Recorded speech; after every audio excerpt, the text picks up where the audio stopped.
Hey guys, and welcome back to my channel. So I am here for a exciting video. I mean, I find it exciting. If you've seen the title, then you kind of already have a hint on what I'm doing.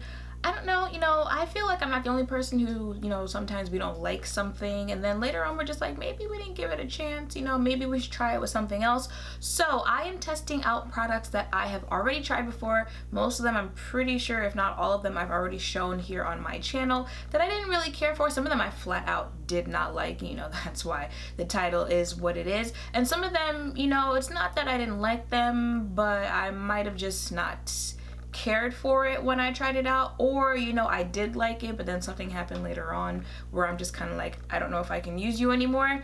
So let me just stop talking and get into the video. So first up is the Too Faced Primed and Peachy Cooling Matte Skin Perfecting Primer. Now this is one of those, I didn't hate it when I tried it, but at the time my skin was just really going through it. It was really dry, even though I have combo oily skin, so I didn't find it to be the best. So I am gonna give it another try just because I feel like there were some things that I liked about it, but at the time maybe it was because I was using too much of matte everything else that adding this just made it a little bit worse for my skin. But even someone in the comments was like, the combination of what you have on in this video is just way too drying. It looks drying on your face. Again, it's very cooling on my face. It smells great. There are some moments where you're just like, you think you dislike a product, and then when you try it again, you're just like, wait, what did I dislike about this? So we'll see how this goes for this primer. Moving on, for foundation, I'm going to be using a foundation that it just seems everyone else loves. I didn't like this foundation. It is the Maybelline Super Stay, yeah, is that it? Super Stay foundation, yeah, Super Stay full coverage foundation in the shade 360 Mocha. I didn't like this foundation, and everybody and their mama is in the comments of that video trying to tell me why I'm wrong for disliking it. And you wouldn't believe the excuses that people come up with when you dislike a product that they like. I was told, well, you didn't use primer, so this review doesn't count. Okay, but I did. Well, you didn't set your face, but I did. But you didn't do blush and contour. What is blush and contour going to do as far as making sure my face stays oil free with this foundation? Because contour and blush are going to do something there, right? So to blend that out, I'm actually going to use a beauty blender. If this is not the first video of mine that you're watching, then I stopped using the beauty blender a while ago because I had found some other sponges, some a little bit more affordable to use. But I don't know, lately I've been trying out new sponges and I'm just like, I wonder how this compares to the beauty blender, and I didn't have them anymore, so I went ahead and got a whole new beauty blender just so I can remember what it feels like to use a beauty blender and see if I should go back to using it. Alrighty then, now for concealer. This should be interesting. This is the Bakerie Cake Face Concealer. I don't think I saw one video on this concealer where someone did not mention how this concealer applies and dries, and that there are some people who didn't even finish their videos reviewing this. There are some people who flat out said like, no, I'm not here for it. I mean, I did have to start over in my video when I first reviewed this, but I did get it to blend out on my face, and the color is one that is very rare for me to find, but one that I love finding for my skin tone. But I did use it again, and the way this applies is just what stops me from using it. It's a beautiful concealer. It does crease a little bit, but again, it's the way this concealer applies that stops me from using it. So I went out and bought a whole utensil just to apply this, because everyone was saying, oh well, it's because it's waterproof and you used a sponge that was wet, so I'm going to use a dry brush to apply it and see if that makes a difference. Because if I could find a way to apply this where I like it and it doesn't pick up the product that I already have on my face, then that's gonna be something that I wear often. And technical difficulty there. Also, the whole way that this thing dries is another thing that people didn't really care for, me being one of them. You've also probably seen this be mentioned in other videos about this concealer, but work in sections. Okay, don't think you're about to put it all over your face at once and have time to blend it all out at once. points.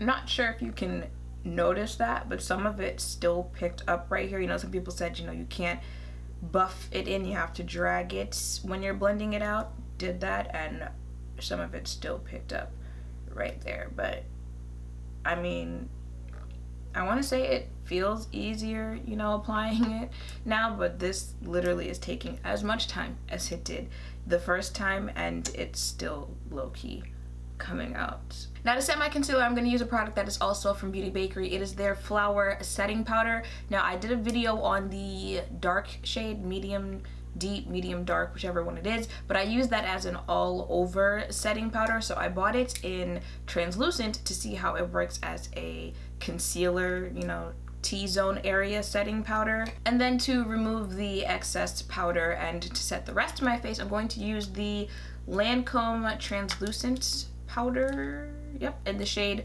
500. This again is one of those, I didn't hate it, but I didn't love it, so I'm giving it another chance before I give it away. I didn't have any contour or blush that I didn't like enough to, you know, add in this video. Really the only contour I have that I don't care for is the Fenty one, but that's because it's cream and I don't like any cream contours. But I do have a highlighter that I didn't care for. It is the Eloise Get Glowed Illuminating Drops. This was just the chunkiest highlighter liquid that I've ever tried, and it just felt weird and uncomfortable, not only putting it on but wearing it throughout the day. Like, let me see, it'll focus in. Okay, do you see how chunky that is? It gonna focus? Did it focus? Alright, I'm hoping this actually, you know, focuses and you can see what I'm talking about, but do you see how chunky that is? But you know, I'll go ahead and, I mean, it's obviously very pigmented, but the chunkiness is just, yeah, that was my fault. I put too much on, but I'm still not here for the chunky highlighter. Look how much excess highlight there is on my hand from wiping it off of my face. Well then, guess who's irritated? Because for the last 2 or 3 parts that I did of this video, my camera was not recording. My memory card was full, so I'm gonna have to go back over what I said. Now for lips, I don't have a, you know, product that I don't like that I want to give one more try. Now you would think with all of the lip swatching videos I have done that I would, and I definitely have, you know, lipsticks that I didn't care for, but things I don't have them anymore. Lipstick is the first thing that I get rid of when I don't like it, just because it takes up the most space the quickest. So I decided to do some lip art on my lips instead. And then, you know, I talked about this Too Faced Peach Mist Mattifying Setting Spray, which I did like when I originally tried it in one of my videos. But if you saw my trying every eyeshadow in the palette challenge, before that people had been saying, you know, oh, I don't like it because it leaves little white dots on your face when you spray it. So I had never seen that before, so I was like, I don't know what you're talking about, like, it works fine for me. And then I did it in that video and it left little white dots everywhere, so I tried it again in today's video. I already went ahead and sprayed my face when I didn't realize my camera wasn't recording, but I'm gonna do it again so you guys can see, you know, how this setting spray works, like you can visually see it. So I already shook it for 30 seconds before. I'm gonna go ahead and shake it for 30 seconds again, and we're gonna hold it about this far away from our face. And alrighty then, so as we wait for this side to fully dry, let's take a look at this side that is no dots this time around, so I'm not sure what happened in that eyeshadow video. I guess I didn't shake it hard enough. You know, this has been shook for a full minute now, so, you know, maybe that's what it is there. However, you know, let's go back to that highlighter. Do you see that? Like, do you see how it's kind of like broken up on my cheek after putting it on my cheek? After applying the setting spray, the same thing is kind of happening there and, you know, down the bridge of my nose. So let's just go over, you know, everything that's on my face right now. Actually, let's not. I'm gonna do a wear test. It is pretty late. It's already 1:08 p.m. I wasn't planning on doing one, but let's do a wear test and see, you know, how my face looks by the end of the day before I say, you know, how I now feel about these products that I tried on my face. So I'm gonna go and I'll be back later so you can see how my face held up and give my thoughts. Alrighty then, so it is 7:30 something. I forgot my phone again, and this is what my face is looking like. If you ever want to make yourself uncomfortable, just put on a full face of makeup products that you don't like the entire day. My face has just felt tight and dry, and I really am surprised I waited this long to wrap it up because I just want to take this face off. But let me just run through and let you know how I now feel about the product that I put on my face. Starting out with this primer. I don't remember like word for word what I said about this primer the first time I tried it. I just know that, you know, that was the last time that I tried it after that. After trying it today, it smelled great. It does feel cooling on the face, but still, I just don't think that this is a primer that I would wear for the winter. My face is just not as oily as it normally is, to the point where when I put other things on like powders and especially setting spray, it's just too much for my face, and my face it's just way too much of a matte finish for my face. It has a nice finish when you put a foundation on top of it, so you know I liked how that looked, but you know, as far as like how it wears, I think it's just too matte for me, so I would have to wait till the summer for me to wear that. But you know, if you are someone who has extremely oily skin, which my skin isn't that far off, but if you just, you know, you're oily after like, you know, 2 hours, I think this primer with the setting powder and with the setting spray would be a perfect combination for your face to remain, you know, a better finish than oily. I'm not getting rid of the primer. I'm just gonna wait until like summer to see how it wears there. As far as this foundation, still don't like it. It oxidized on my face.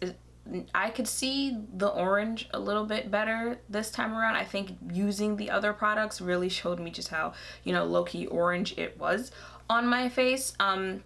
It's 7, so it's been a little over 6 hours, I believe, somewhere around there. My face is still getting, you know, oily for me putting other products on there, because people swear like that's what it was that was making my foundation look oily in that video. No, I'm still oily with a full face there. I'm just not here for it. Other people love it. If you want to try it out, you know, they say go right ahead, so you know, be the judge for yourself and try it out. The concealer is also a no for me. I've tried it 3 different times now. You know, I've tried different methods. It's too high maintenance for me. Ain't nobody got time to be, you know, doing their concealer in all those different sections and so quickly and low-key, slowly, and having to blend it out this way and that way, and for it to still be picking up product. It's a no for me. Also, my smile lines are crazy right now, and it's not the powder that I used on top of it, which I'm about to get into. The smile lines are just really defined right here. Under my eyes aren't that bad, but it's just a no for me. But the powder that I use, which is also from the same company, Bakerie, I'm kind of digging here. You know, I bought it because people were saying how nice of an under eye setting powder it is for concealer, and this is not the first video of me wearing it, which is why I know the smile lines is the concealer and not the powder. The powder I was wearing in the Cover FX versus Bobbi Brown video that I just posted a week or so ago. And you know, you can see how it looks as an under eye setting powder on my face in that video. I certainly didn't have as much creasing or anything like that. It's also the powder I was wearing in the birthday haul that I just posted. So I know I like how the powder looks as an under eye powder, and it's not the powder, it's, you know, what's under the powder. So I'm here for the powder. You know, I like it in that shade as an under eye setting powder. I didn't like it in medium whatever for a all over setting powder. Highlighter, big no for me. You can go, okay, it's, again, the chunkiness was just way too much for me, and once I put setting spray on, it was separating, like the highlighter was separating into little sections, and you can, especially if you're really close up, you can literally see it looks like I just took like little dots of setting powder and just, you know, plopped them on my face. So no thank you. And I think the only other thing would be the setting spray. Now, the setting spray, I thought, you know, was okay after I let it dry down. Well, after it sprayed, I didn't see any whiteness, no white dots or anything like that. This time around, I still don't see any white dots, but there are little areas of just white patches, I guess. It's really weird to explain, but in this area especially, it's just like it's literally just like white. I don't know if I should call it dots. It's not the same as the, you know, using every eyeshadow in the palette video. Like that you guys saw on my eyes, it looks like, you know, the Starry Night painting. But this, I don't know how to explain it, but it's still there, and it's weird because it didn't happen before. And you know, this was sprayed twice as long as I normally would. So that's gonna be a no for me as well. So I feel like the only thing I'm walking out of this video with is the primer and the under eye setting powder. Oh, I forgot that I also tried this Lancome setting powder, finishing powder. Which one are you? I think it's finishing powder. I don't remember. I also used this powder again. Granted, okay, you know, it's been 6 hours and my face certainly doesn't look horrible, but I've had powders that have done better at keeping my face matte, so again, can pass on that. So that is it for this video. Low-key feel like much wasn't accomplished here because I ended up still not liking a majority of the things that I put on my face.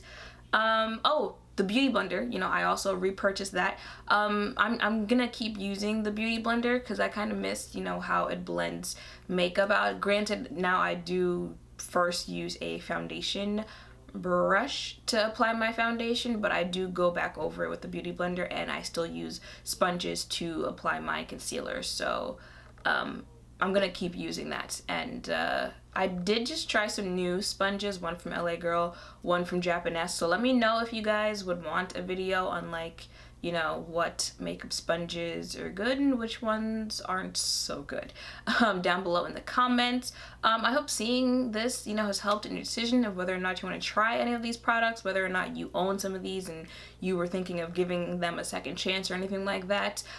Make sure to thumbs up, comment, and subscribe down below. Thank you all for watching, and I will see you in the next one. Bye. Guess who's about to get kicked off some PR list today?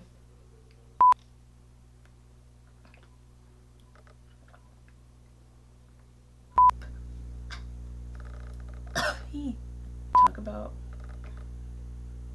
oh wow.